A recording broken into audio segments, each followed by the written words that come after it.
살고 싶고 사고 싶은 부동산 사부TV 벤더입니다. 이번 주 위클리 교통은 내용은 좀 줄여가면서 좀 같은 얘기를 좀 깊이 있게 얘기하는 방법으로 좀 형태를 좀 바꿨습니다. 그래서 이번 주 메인 주제는 GTX 타고 어디까지 가니로 좀 뽑아봤습니다. 한번 얘기를 좀 들어보도록 하겠습니다. 지난 6월 22일자 국토부 보도자료입니다. 광역철도가 더 빨리 빠르게 달려가고 있다 라고 하면서 시행령 개정에 대한 얘기를 하고 있습니다. 광역철도 보면 대도시권 광역교통 관리에 관한 특별법 시행령 입법령을 6월 23일부터 실시할 계획이다 라고 하고, 기존의 내용을 보면 광역철도라는 게 시행령 4조에 언급되어 있는데, 그 내용을 보면 대도시권의 범위, 광역별 중심지, 거리 반경, 표정 속도 이런 것들이 언급되어 있습니다. 그런데 이번에 개정되는 내용들을 보면 일단 광역별 중심지 서울시청, 강남역, 부산시청, 시청 이런 것들을 없애겠다는 얘기고요. 그렇게 될 겁니다. 그렇게 됐다라는 얘기입니다. 그 다음에 거리 반경 40km 이것도 없앤다는 얘기입니다. 두 가지는 기준점을 없애고 거리도 없애겠다라고 보는 겁니다. 그리고 나서 국토부 장관이 인정되는 그런 범위라면, 그리고 대도시권의 범위라면 광역중심권, 그리고 표정속도는 50km는 넘어라. 가급적. 그리고 다른 규정들은 없겠다. 나머지는 국토부 장관이 인정해주면 광역철도로 인정될 수 있다. 조금 더 광역철도에 대한 의미를 확대하고 좀 커나가겠다. 수도권 중심만 아니라 광역 단위 중심권들도 넓히겠다. 그러한 얘기라고 생각해 주시면 되고요. 국토부는 그러한 내용에 따라서 대구, 경북 광역철도, 그다음에 용문이나 홍천의 광역철도들을 현재 기준에 맞지 않아서 못할 수도 있었던 건데, 이러한 것들로 좀 지정이 될 수 있다라고 보면서 어떤 앞으로에 대한 그런 기대를 보여주고 있다라고 생각하시면 됩니다. 그러면 우리가 광역철도라는 의미를 어떻게 일단 아셔야 되냐면, 재정적, 국가가 돈이 들어가는 부분에 대해서 먼저 여러분들이 인식을 해주셔야 돼요. 크게 일반철도, 광역철도, 그 다음에 도시철도 이렇게 표현하시면 됩니다. 일반철도는 국가가 거점 단위로 꼭 필요해서, 비록 좀 손해를 볼지라도 꼭 필요해서 둬야 되는 이러한 철도망을 주로 얘기하고요. 이 광역철도라는 건 둘 이상의 시도 간의 일상적인 교통 수요를 신속적으로 처리할 수 있다.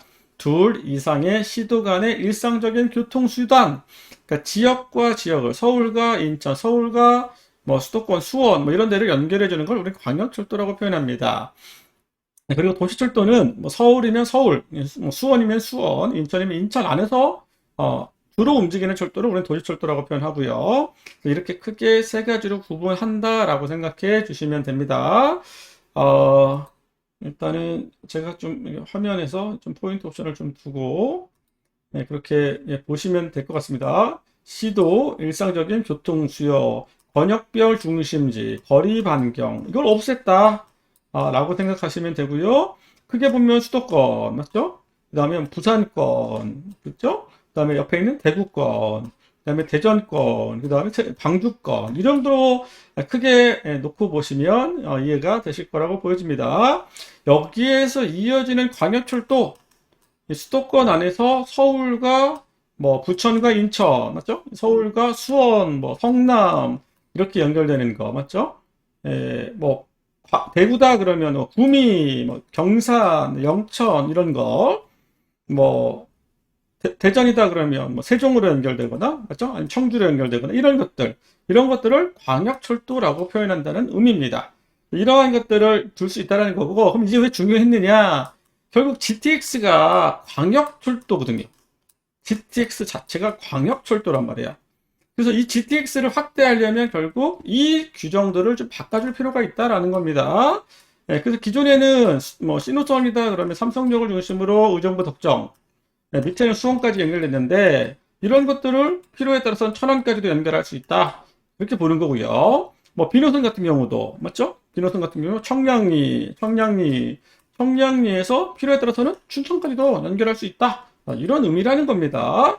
그래서 우리가 이제 이러한 것들이 개정이 된 상태이기 때문에 이제 지역에서는 이제 뭐 GTX 천안, 그렇죠? GTX 춘천 이런 거 얘기하는 건 시간 문제다. 여러분들이 조금 더 빨리 이런 부분들을 체크해 볼 필요가 있다. 라고 생각을 합니다. 여러분들 서둘러서 이 GTX에 확대될 수 있는 역들을 좀 더 체크해 봐야 됩니다. 앞으로 몇 년 동안은 그래도 GTX가 대안이다. 이 교통망에서 GTX보다 파급력이 있는 것들은 별로 없다라고 좀 보여집니다. 뭐 저도 어쩌면 뭐 GTX 전도사가 되고 있는데요. 여러분들이 왜 좋은지를 끊임없이 고민하고 제가 GTX와 관련된 영상, 좋은 점, 장점 계속 얘기를 해드렸습니다. 그 지난 영상들을 좀 참고해서 왜 GTX가 좋은지를 한번 느껴보시고 이러한 것이 이제 추가적으로 더 확대가 될 수 있다라는 부분들까지도 감안하셔가지고 우리가 조금 더 멀리 좀 살펴볼 필요가 있다. 지금 부동산 시장이 그리 좋지는 않잖아요, 맞죠? 여러 가지 세법들 막 이런 것들 다 완화함에도 불구하고 금리에 대한 부분들이 계속 걱정이 되는 부분들이고 그리고 일단은 막 양도세 완화나 이런 부분 때문에 매물들이 좀 출현하면서 이러한 것들이 결국 시장에 대한 부분들을 많이 이렇게 좀 어렵게 하고 있는 게 현실이다. 그럼에도 불구하고 이런 이슈들, 중요한 이슈들은 시장에서 단기적으로 영향을 줄 수 있기 때문에 여러분들이 시장 상황이 어려움에도 불구하고 체크를 해볼 필요가 있다라는 겁니다. 아마 또 조만간에 뭐 조정지역이나 투기과열 지구들 해제가 될 수 있는, 해제가 되는 발표들을 할 것 같은데, 이러한 발표들도 중요할 수 있겠지만, 좀 더 근본적인 부분들은 앞으로 좋아질 입지 같은 부분들이 이런 것들은 계속 따라가는 상황이기 때문에 지금 당장 큰 차익을 보지 못한다 하더라도 계속적인 수요가 생길 수 있는 곳이다. 그런 수요가 있는 곳, 다른 곳은 정책적 상황에 따라서 움직일 수 있는 거지만 이런 수요가 있는 입지들은 꾸준하게 간다라는 부분들을 생각해 보시면서 뭐 실거주 입장에서도 분명히 괜찮다. 여러 상황적으로도 괜찮다. 그러니까 우리가 교통에 대한 것, 특히 철도에 대한 것들은, 특히 수도권에 계신 분들은 꼭 느끼셔야 된다라고 얘기를 드리고 싶고요. 그다음에 또 다른 것들 좀 보겠습니다. 영남권입니다. 국가철도공단이고요. 그다음에 지금 이제 진행 상황에 대한 얘기를 하고 있다. 보시면 대구권 광역철도 23년 내년이다. 영천 신경주 중앙선이죠. 중앙선. 이것도 내년 2023년. 동대구 영천 대구선입니다. 이거는 올해 2022년. 그다음에 울산 포항, 부산 울산 2023년 뭐 이렇게 안 될 거예요. 근데 뭐 계획은 그렇다. 그다음에 포항 포항 삼척 이루어지는 동해선, 이것도 다 동해선입니다. 크게 보면 동해선 축이에요. 동해선 축. 그거랑 또 부전 마산 여기는 경전선 축, 호남으로 이어지는 경전선 축. 이런 것들인데 일단은 뭐 내년 빠르면 뭐 올해 말 또 늦으면 내년 또 그 후년에 영남권 중심으로 이러한 철도망들이 연결된다라고 생각을 합니다. 여러분 봐주시면 돼요. 그럼 여러분들이 여기서 뭘 또 주목하시는 게 중요하냐라고 하면 여기 보시면 표현이 복선전철, 복선입니다. 선이 두 개라는 거고 그 다음에 위에다가 전철로 전기로서 동력을 공급한다. 복선전철 사업입니다. 복선전철. 여긴 전철화 사업이다. 그전에 전철이 없었는데 전철줄을 두겠다라는 게 전철화 사업이고요. 아직도 단선들이 있다라는 얘기입니다. 그 다음에 여기다가 복선전철 BTL은 BTL 민간 사업자 방식이고 L은 리스를 말합니다. O는 오퍼레이팅을 말하고요. 그래서 이것들을 공사를 해서 다시 국가에 또는 공공기관에다가 운영을 맡긴다라고 생각해 주시면 됩니다. 제가 여기서 좀 더 눈여겨보는 건 광역철도 부분입니다. 대구권 광역철도 좀 더 눈여겨보셔야 돼요. 김천, 구미까지 그리고 서대구까지 이어지는 대구권 광역철도. 아까 봤던 광역철도의 의미 같은 맥락이라는 겁니다. 광역철도 뭐가 좋을까요? 출퇴근이 가능하다는 겁니다. 일반 철도는 쉽게 말하면 출장 개념이고요. 광역철도 개념은 쉽게 말하면 출퇴근용입니다. 그러면 저희가 특히 부동산에서 특히 아파트 같은 것들이 무엇이 중요할까요? 출퇴근이 중요하죠. 출장 가는 게 중요한 게 아니라 출퇴근이 중요하다. 그럼 출퇴근이 용이한 건 뭐다? 광역철도다. 그럼 광역철도가 낮은 구간 또는 개량화되는 구간이 어디냐라고 하면 지금 여기에서 사업들만 놓고 보면 대구권 광역철도 김천, 구미, 서대구까지 연결되는 구간 뭐 향후에 동대구까지 갈지는 좀 지켜보고요.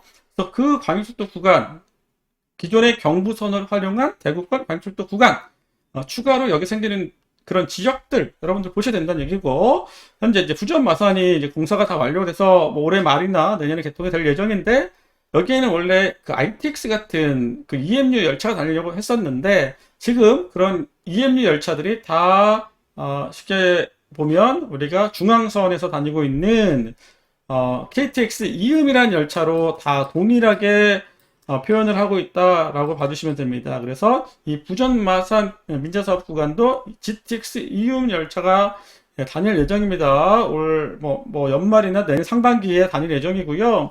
추가적으로 검토하고 있는 부분들이 부전 마산 구간의 광역철도화 사업입니다. 여기는 이제 전동차, 지하철 같은 차량들, 부산의 동해선 같은 차량들이 연결되는 거고요. 부전 마산이잖아요. 어디죠? 부전 마산. 부산에 있는 부전역, 동해선이 어디까지 가죠? 부전역까지. 동해선, 부전 마산. 이렇게 연결되는 사업. 나중에 연장돼서 같이 갈지는 좀 지켜봐야 되겠지만, 끊어갈지 연장될지는 좀 지켜봐야 되겠지만, 이게 광역철도화 돼서 뭐 내량짜리 일반 전철이 다닌다는 의미, 출퇴근이 가능하다는 의미, 뭐 창원이나 이런 지역에서 부산까지 지하철을 타고 간다는 의미, 출퇴근이 용이하다는 의미, 꼭 필요하다고 생각합니다. 당장은 안 될 것 같아요. 승강장이라든지 여러 상황들, 그 다음에 차량 투입들 다 염두에 둬야 되기 때문에, 그래서 제가 보기엔 2, 3년 정도 후에 이 광역철도에 대한 부분들이 언급이 되지 않을 수가 없다. 결국은 돼야 되는 시대적 상황이기 때문에 전 될 거라고 보여집니다. 그래서 그때 상황들 지금보다는 조금 더 좋아질 수 있다라고 생각을 합니다. 한번 지켜보자고요. 대구권 광역철도, 그 다음에 부전마산 광역철도 사업들 한번 지켜봅시다. 호남권, 아까는 부산 영남권이다. 그럼 호남권, 여기서 언급하고 있는 것들이 호남철도 2단계 2025년이고요. 25년 보성 인성이 이게 경전선이에요.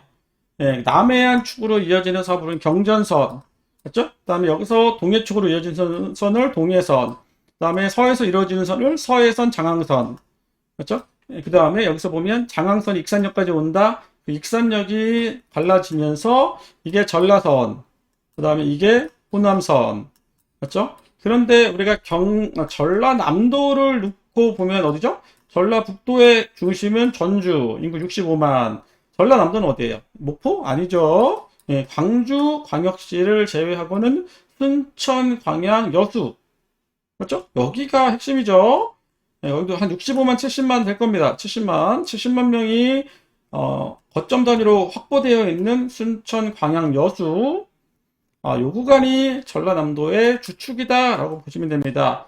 목포를 찾아가시는 분들은 일단은 여기를 먼저 찾아가시고 나서 목포를 가셔야 되는 거예요.